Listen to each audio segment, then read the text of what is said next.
By the Green MEP Jean Lambert and the UKIP MEP Jonathan Arnott. Welcome to both of you. Let's take a look at one of those stories in more detail, Greece. And Jean Lambert, despite there's talk that the government's willing to hold a referendum to decide its Eurozone fate, Syriza ministers say the country will still seek an honourable compromise with its creditor powers. Do you think a referendum would be a good idea? I think it will be a very difficult referendum if they hold that, given that Syriza was elected on a staying in mandate. So this would be quite a big change for the government of Greece to actually take that position. What do you think? I believe that Greece would be better off outside the Eurozone. I think one of the big problems that we've seen in Greece over the last few years is that it doesn't have its own currency. It's never had the ability to devalue. Because it couldn't devalue, business couldn't grow, it couldn't develop its exports, its tourism industry, all the things that traditionally get a country back out of the situation that it's currently in. But do you think Greece should hold a referendum on this issue itself? Let its own people decide? I think that's a very good idea, yes, because because I believe in democracy. But, you know, it is a decision for the Greek people to take, not for UKIP to take, not for the Green Party, or indeed anybody else in the UK. It's a decision for the Greek people. Right. What about the impact on Britain of Brexit? I mean, Mark Carney, the Governor of the Bank of England, said Brexit would only have a modest impact on Britain. Do you agree with him? I think it has a moderate impact if you're looking at it in terms of finance. You know, we haven't been part of the so-called bailout package. We've kept out of the sort of the fiscal treaty on this sort of thing. So in those sort of terms, yes. Top of David Cameron's agenda, now that he's the leader of a majority Conservative government, is his promised renegotiation of Britain's relationship with the European Union. But what kind of deal will other European leaders be willing to strike? Ellie Price has been to Brussels to find out. You'd be forgiven for assuming these negotiations have actually started. They haven't properly. At the moment, it's not totally clear what David Cameron wants. On the menu are likely to be issues like migration, national sovereignty, cutting red tape for businesses in the UK. But without the specifics, politicians here say it's difficult to say what Britain might get. What would Germany accept? A big treaty change will probably not be possible in such a short period of time. So we're talking about how we can amend the treaties without major changes.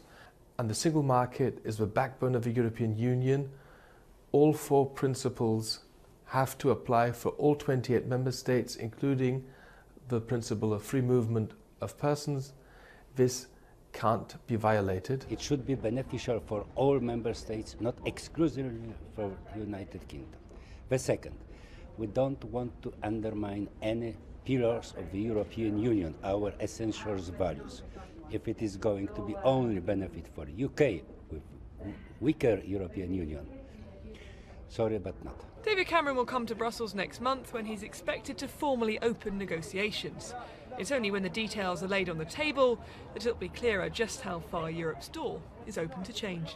Now, David Cameron's been talking about renegotiating the UK's relationship with the EU for a couple of years now. But as we heard in that film, people in Brussels don't exactly know what the UK wants. Can you tell us? Well, the first thing that David Cameron has said he wants to reform are the social security rules so that we can treat British citizens differently from EU citizens.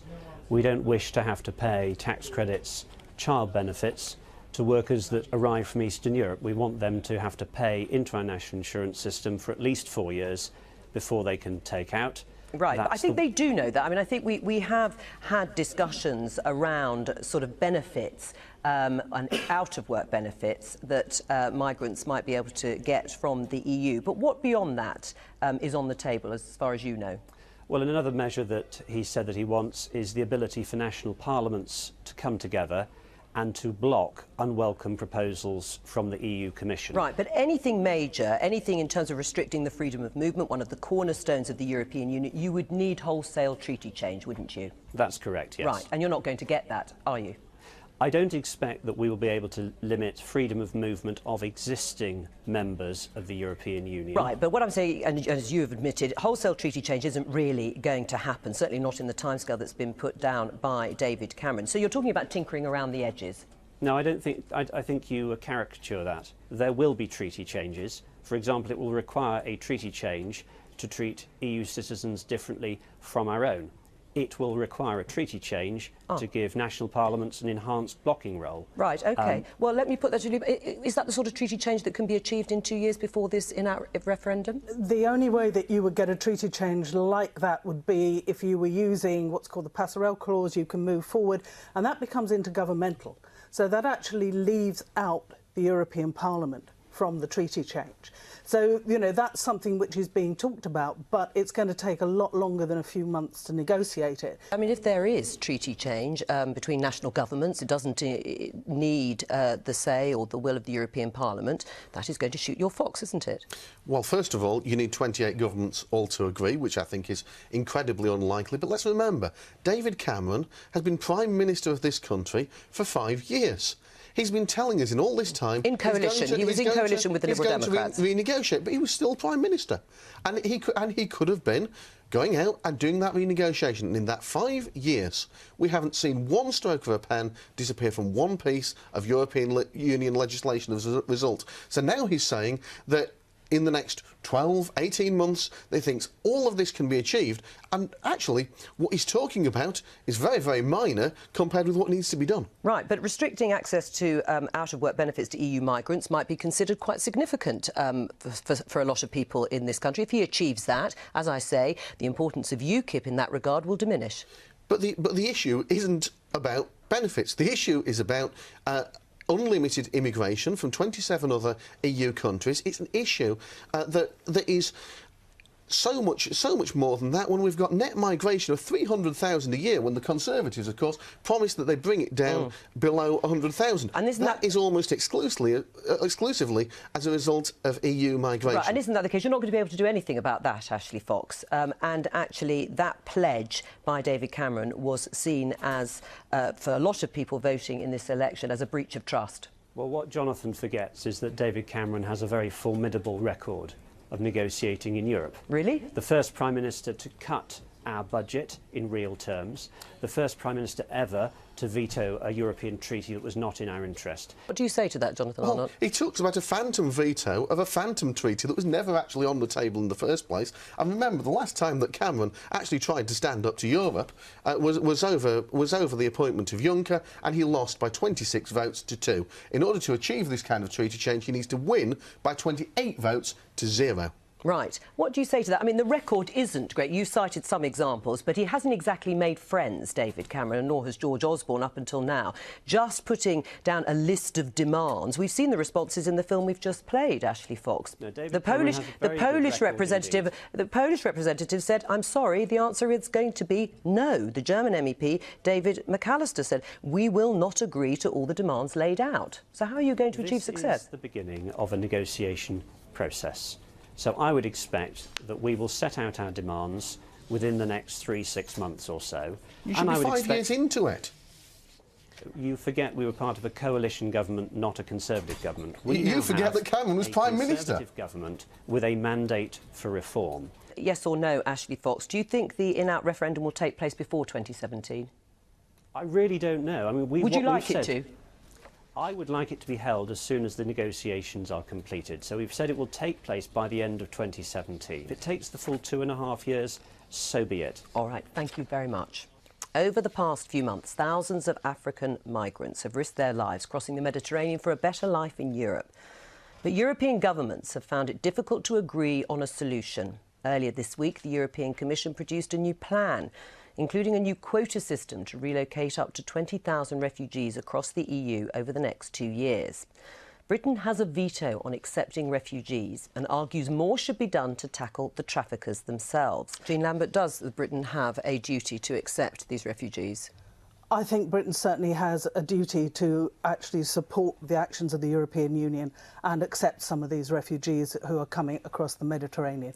Yes. There are economic migrants, but there are many, many asylum seekers who are fleeing persecution, you know, in a range of countries, from Syria and Libya and other parts of Africa. Yes, of course, I accept that there are people who are seeking asylum, and I've got no problem with the idea of the UK taking in a fair share of migrants. What I don't believe is that that should be controlled and orchestrated through the European Union, that they should be able to set a quota telling us how many migrants we have to take. I know the numbers. Right, well, how many would you agree, though, to take? Well, and let's make a distinction between asylum seekers, so these are people who are fleeing persecution and perhaps in fear of their lives from parts of the world, and economic migrants who are just seeking a better way of life in the West somewhere. Exactly, and I don't think there's any need to take economic migrants into the UK other than through, as UKIP would say, a points-based immigration system. But you would take asylum seekers. But if people are genuinely fearing for their lives, right, then I think we do have a moral duty to accept our fair share of that, but that's right, not to say that we should have EU quotas. What would be your fair share? Well, you can't put a number on it until you know the numbers that are coming. Right, but if their boats are coming, I mean, Nigel Farage has said people arriving in boats should be taken back to where they come from. Well, that's not taking our fair share. No, I think the point that Nigel is making there, and it's a very straightforward point,